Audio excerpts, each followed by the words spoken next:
con el fin de explicar los gastos corrientes del presupuesto nacional del año 2020 y los esfuerzos del gobierno por mejorar la gestión de la deuda pública, el ministro de Hacienda, Elian Villegas, compareció ante el plenario legislativo. La legisladora Silvia Hernández, de Liberación Nacional, increpó al jerarca sobre la proyección que tiene el gobierno del déficit fiscal, pues según apuntó la diputada, este rubro sería mayor del proyectado por el Banco Central y el Ministerio de Hacienda. A mí me gustaría que usted trate de darnos un dato proyectado de cuál es el déficit fiscal para este año. El de verdad, ministro, y se lo digo porque usted en Hacendarios nos habló de un 8.6%, cuando la proyección de la caída de la economía era de menos 3.6%. Hoy, ya teniendo los datos del programa macroeconómico y una proyección de la economía que cae en menos 5%, sin mover ninguno de los otros datos de la Filmina, el déficit pasa a 9.3%, sosteniendo la misma caída de los ingresos y el mismo aumento de gasto. No veo consistencia. Entonces, ministro, a mí me gustaría que usted nos diga, con números solamente en esta respuesta, si no hay nada drástico en control del gasto y de los ingresos, ¿cuál va a ser el déficit fiscal para el 2020, ministro? El déficit fiscal, tal y como ha sido estimado por el personal técnico del Ministerio de Hacienda, es de 9.3. Voy a insistir en que para mí ese dato no es consistente, la proyección de ese déficit se vislumbra mínimo en un 11% del PIB, inclusive la Contraloría nos habló de alcanzaría un 11.2% del PIB y señala que configura un panorama fiscal de los más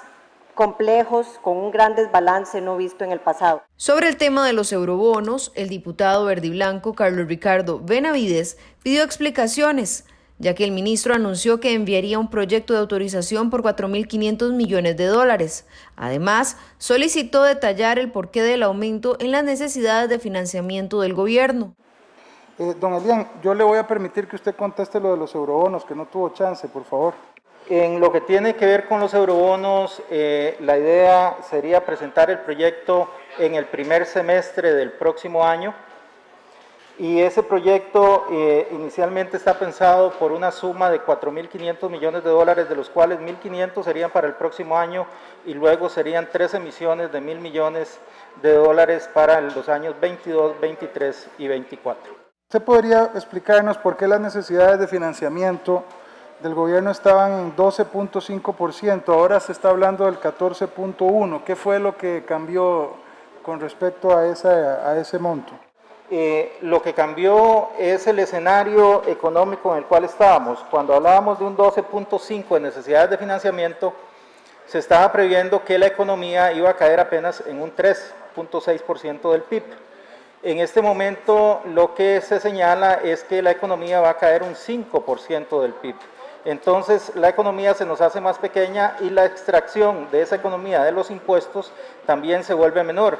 Al darse esa circunstancia, entonces el déficit se hace mayor. El legislador Pedro Muñoz de la Unidad Social Cristiana manifestó su preocupación por el impacto que ha tenido en la economía los cierres que ha dispuesto el gobierno para mitigar los efectos sanitarios de la pandemia, sobre todo porque el jerarca de Hacienda no es parte de este consejo que toma las decisiones de cierre y apertura.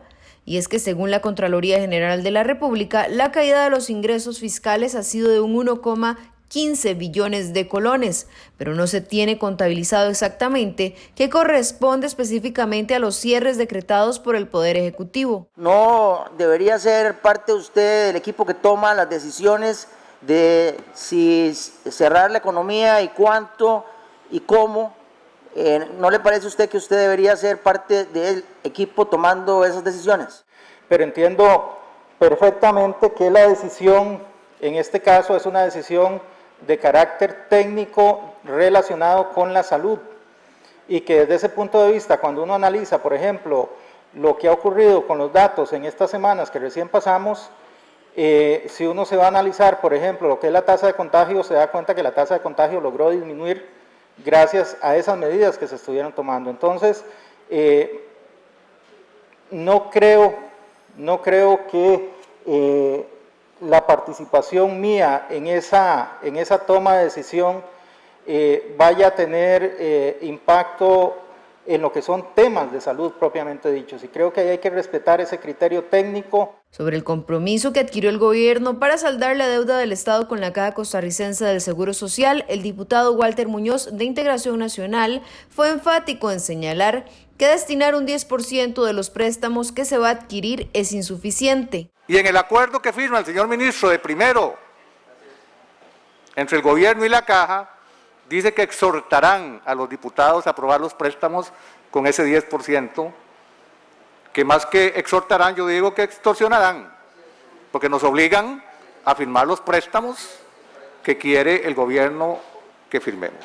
Y ahí me preocupan varias cosas que tenemos que señalar. Primero, no es cierto que con ese 10% se salda la deuda del gobierno con la Caja, no es cierto.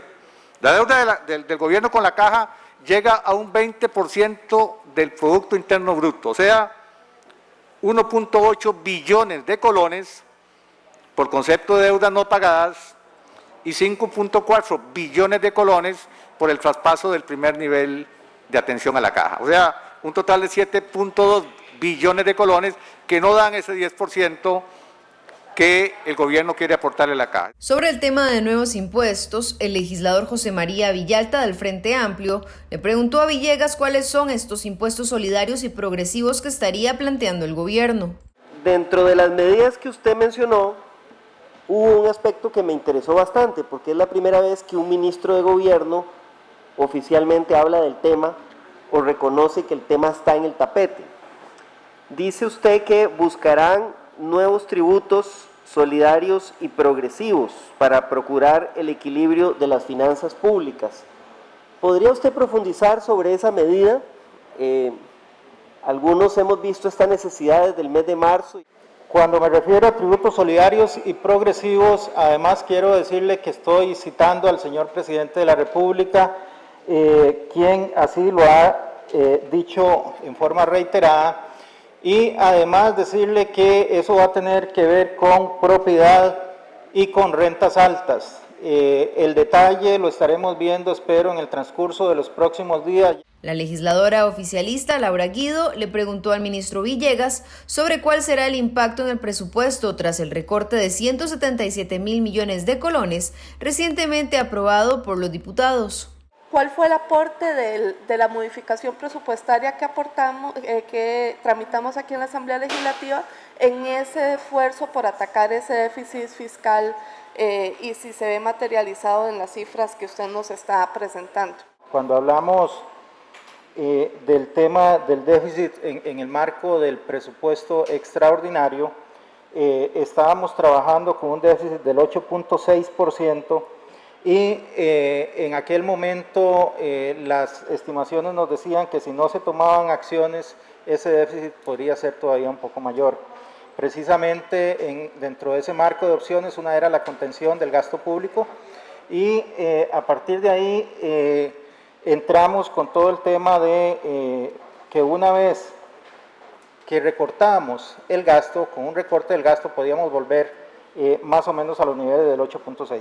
Ahora, cuando en este momento estamos hablando de que el déficit va a estar en el orden del 9.3% del PIB, lo que estamos es considerando la existencia de un cálculo, de una proyección económica. En su intervención, el ministro reiteró que se tiene previsto que la deuda pública cierre el año 2020 en el orden del 70% del Producto Interno Bruto y para el 2024 este endeudamiento podría alcanzar el 80%. Villegas también pidió la aprobación de proyectos de ley como el de empleo público y el de reducción del 15% de la jornada laboral para los empleados públicos que ganan más de 1.5 millones de colones. El jerarca fue llamado por el plenario legislativo en el marco de lo que establece la Ley de Fortalecimiento de las Finanzas Públicas.